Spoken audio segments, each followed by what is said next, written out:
Chapter number 4 documents related to formation of a company के important questions हम लोग लेने वाले हैं। ये चैप्टर में एक 8 मार्क का क्वेश्चन हमेशा आता है, दैट इज एक्सप्लेन पहले तो what is memorandum of association और मेमोरेंडम ऑफ एसोसिएशन के क्लॉजेस। ये 8 मार्क का आएगा। आया समझ में?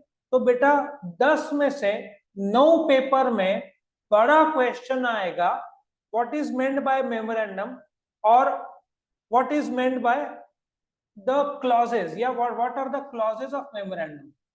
अच्छा, अभी मेरा आपको एक एडवाइस है, ये जो features of memorandum of association आप ये मत करो।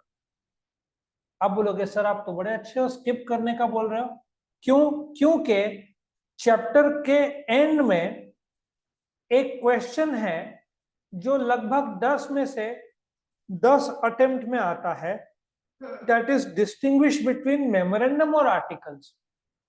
यदि फीचर्स ऑफ मेमोरेंडम आता है या फीचर्स ऑफ आर्टिकल्स आता है तो आप इसका यूज कर सकते हो, लेकिन मेरा अनुभव है 10 में या 100 में से एक ही पेपर में आपको फीचर्स ऑफ मेमोरेंडम आएगा। व्हाट इज मेमोरेंडम और what are the clauses 8 mark का आता है। और ये जो डिस्टिंग्विश है ये 10 में से या तो 10 बार आएगा या 9 बार आएगा। ये बहुत इंपॉर्टेंट है और आपको ये करना ही होगा। ये सब लेवल्स में, 11th ले लो, कंपनीज एक्ट ले लो, सीए ले लो, सब जगह ये क्वेश्चन बहुत रेलेवेंट है। तो आप शुरू किससे करोगे? जब आप पढ़ाई करोगे तो आप ये जो स्टार्टिंग का मेमोरेंडम है ये आप कर लेना, ठीक है, मीनिंग ऑफ मेमोरेंडम जो दिया है, और फीचर्स इधर से करने के बजाय आप डिस्टिंग्विश के पॉइंट्स देख लोगे तो आपका हो जाएगा। अच्छा, एक और पॉइंट, आप जब एग्जाम में आंसर लिखोगे तो क्या बोल सकते हो? ए इंट्रोडक्शन, फिर बी डेफिनेशन और आपका सी बन जाएगा क्लॉजेस। समझ में आया? आंसर एबीसी फॉर्म में लिखना और फिर 1 2 3 4 फॉर्म में लिखना। क्या पहला पार्ट सब लोग को क्लियर है? 8 मार्क का क्वेश्चन आएगा, what is memorandum, what are the clauses of memorandum, और 4 मार्क का आपको क्या आएगा? डिस्टिंग्विश। ये दो में से एक क्वेश्चन तो 100% आएगा, चांसेस है कि दोनों में आए। अब यूनिट टेस्ट में सिलेबस लिमिटेड रहता है, 2 या 3, तो दोनों आ जाता है। फाइनल्स में या तो क्लॉज आएगा 8 मार्क का या आपको क्या आएगा? डिस्टिंग्विश। अच्छा, शॉर्ट नोट्स में इसमें लाइन से जाता हूं तो आपको थोड़ा क्लियर होगा।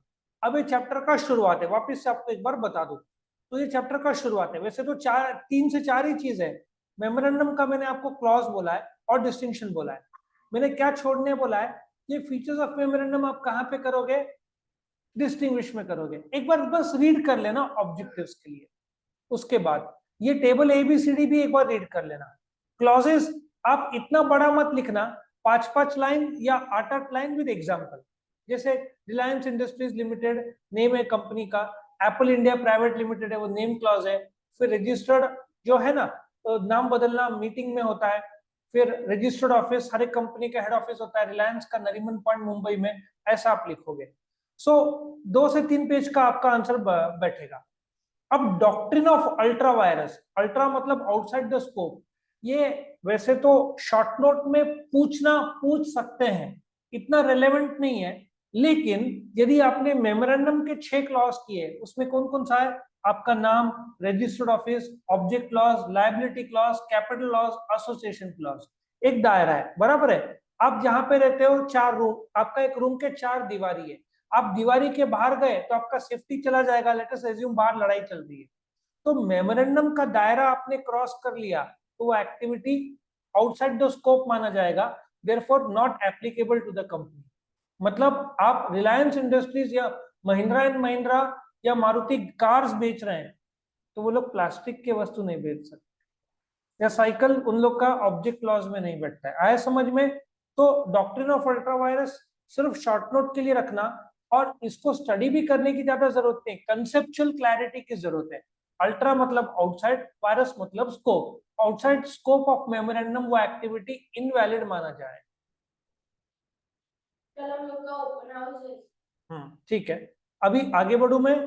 ये जो ऑल्टरेशन यहाँ पे दिया है ना, ये एसोसिएशन क्लॉज, अच्छा, आर्टिकल ऑफ एसोसिएशन 10 में से 8 पेपर में article of association short note में आता है। अच्छा, आपको ये ज्यादा करने की जरूरत नहीं है, क्यों? क्योंकि आपने डिस्टिंग्विश में ऑलरेडी कर लिया। इसमें से आप क्या कर सकते हो, मीनिंग का 2 लाइन या इंट्रोडक्शन 2 लाइन बोलो, डेफिनेशन 2 लाइन बोलो, और बाकी के डिस्टिंग्विश के पॉइंट कर लोगे तो आपका काम हो जाएगा। और बस एक कंटेंट ऑफ आर्टिकल में शेयर कैपिटल और डायरेक्टर और मीटिंग, ये सब के कायदे कानून रहते हैं, तो कंटेंट। सो आपका आंसर कैसे बनेगा आर्टिकल ऑफ एसोसिएशन? बेटा ये 8 मार्क का कभी नहीं आएगा, ये कितने मार्क का आएगा? शॉर्ट नोट आएगा 4 मार्क का। और सिंस आपने डिस्टिंग्विश किया है, आपके पास पॉइंट्स ऑलरेडी मौजूद है, सिर्फ आपको क्या करना है, यहाँ पे इंट्रोडक्शन के बजाय मीनिंग बोलो, ठीक है ना? इंट्रोडक्शन भी बोलना है तो article of association second important document है, इंट्रोडक्शन बोलना। Article of association rules and regulation for the internal management of company, meaning बोलना। सी डेफिनेशन बोलना, और डी क्या बोलना? Content of articles. और जो डिस्टिंग्विश के पॉइंट बोल दिए वो भी आप जोड़ देना, तो आपका ये हो जाएगा। ठीक है, अभी ये एंट्रेंचमेंट ऑफ आर्टिकल आपको स्टडी नहीं करना है, बस कंसेप्ट जानना है। ये मैंने ऑलरेडी वीडियो में बताया हुआ है कि आप स्पेसिफिक प्रोविजन डाल सकते हो कि यदि कंपनी 100 करोड़ के ऊपर कर्जा ले रही है तो जो छोटे शेयर होल्डर्स है 10%, उनसे पूछना पड़ेगा, उसको एंट्रेंचमेंट क्लॉज बोलते हैं। अच्छा, डॉक्ट्रिन ऑफ इंडोर मैनेजमेंट और आर्टिकल्स जो है, सिर्फ ये है, आपने कॉलेज में फॉर्म भरा, कॉलेज के इंटरनल प्रोसीजर्स आप देखोगे कि सही चल रहा है कि नहीं? नहीं। तो आपने किसी को कुछ काम दिया, वो ठीक से कर रहा है कि नहीं आप चेक करोगे? नहीं, आपको प्रोडक्ट से मतलब है। तो डॉक्ट्रिन ऑफ इंडोर मैनेजमेंट यही बोलता है कि जब आपने कोई डील किया है तो आपको कंपनी के इंटरनल प्रोसीजर सही हो रहे हैं कि नहीं ये देखने की जरूरत नहीं है, तो इसको डॉक्ट्रिन ऑफ इंडोर। आपको कंसेप्ट समझ में आया ना, तो आप शॉर्ट नोट में लिख सकते हो। ये भी कंसेप्ट बेस्ड है। सिंस एक्चुअली क्यों इसको शॉर्ट नोट में इतना इंपॉर्टेंस नहीं दिया जाता, आपके मीटिंग चैप्टर में कोरम और प्रॉक्सी और रेजोल्यूशन और मिनट्स और नोटिस इतने सारे हैं, और टाइप्स ऑफ मीटिंग में भी ईजीएम, बोर्ड मीटिंग, इतने सारे हैं, तो इसका रेलेवेंस थोड़ा सा कम हो जाता है। बट इसका कंसेप्ट आप रखो। हाँ, प्रोस्पेक्टस आपने करना चाहिए। वैसे तो टाइप्स ऑफ प्रोस्पेक्टस के हिसाब से ये 8 मार्क का पूछना चाहिए। ये बहुत टेक्निकल क्वेश्चन है, यदि आपको समझ नहीं रहा है तो आप इसका इंडिविजुअल मेरा वीडियो कमेंट सेक्शन में मांग लेना, तो मैं दे दूंगा, ठीक है ना? प्रोस्पेक्टस नहीं आ रहा होगा, ये टाइप्स हो सकता है आपको थोड़ा सा यहाँ पे कंफ्यूजन हो, इसलिए हर एक का मैंने अलग से वीडियो बनाया। बट ये शॉर्ट नोट में, मतलब ये चैप्टर में देखा जाए तो एक बड़ा क्वेश्चन कौन सा है? मेमोरेंडम के क्लॉजेस। एक डिस्टिंग्विश कौन सा है? मेमोरेंडम और आर्टिकल्स का। शॉर्ट नोट सिर्फ 3 में बोलूंगा। Number 1 article of association, doctrine of indoor management, और तीसरा प्रोस्पेक्टस।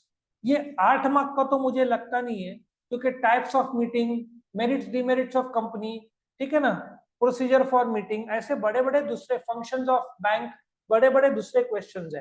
तो आप प्रोस्पेक्टस को खास करके ये टाइप्स और एग्जाम में आया और आपने चार्ट ड्रॉ किया तो आपको फुल मार्क्स मिल जाएगा, ठीक है? बाकी इसमें स्टैट्यूटरी रिक्वायरमेंट, एक्चुअली ये 12th का पार्ट है।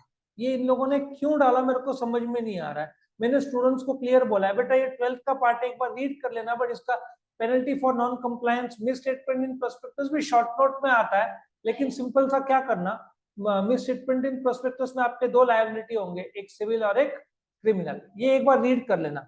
मतलब आप लास्ट इंपॉर्टेंट क्या है इस चैप्टर में, मेमोरेंडम के क्लॉजेस जो 8 मार्क का आएगा, मेमोरेंडम आर्टिकल्स का डिस्टिंग्विश, और शॉर्ट नोट में कौन सा बोला मैंने, article of association, doctrine of indoor management और प्रोस्पेक्टस। ये इसमें आपका चैप्टर बैठ जाएगा। और रहा सवाल ये एक्सरसाइज का, तो मैंने अलग से ये एक्सरसाइज का एक्सप्लेन किया हुआ है वीडियो, तो वो भी आप देख सकते हो, तो आपका हो जाएगा। मतलब मैंने क्या किया है, वीडियोस को एक तो क्वेश्चन बाय क्वेश्चन बनाया है, और 3 वीडियोस एग्जाम के एक दिन पहले आप यूज करोगे मेरे। कौन सा? फुल चैप्टर रिवीजन, फिर फुल चैप्टर एक्सरसाइज और इंपॉर्टेंट क्वेश्चन, तो आपका ये चैप्टर हो जाएगा, ठीक है? तो इतना ही था इस चैप्टर के बारे में। तो ये चैप्टर का इंपॉर्टेंट क्वेश्चन खत्म होता है।